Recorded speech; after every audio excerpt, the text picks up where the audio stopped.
Guys, welcome back for another video of Self Reset My Car. Today I'm going to show you how you can change the menu language of an Opel Corsa F from 2022.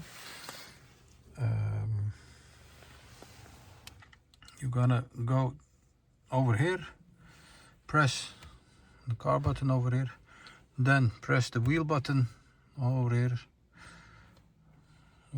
Then you go to configuration. You'll see the language area over here. Change it to the desired one, let's say Dutch.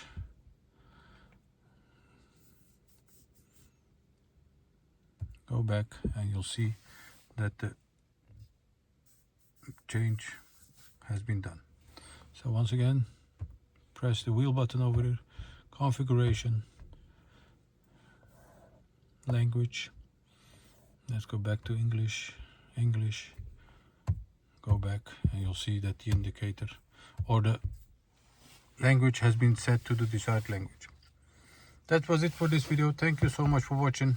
Hope to see you next time in another video. Stay safe, take care, bye bye.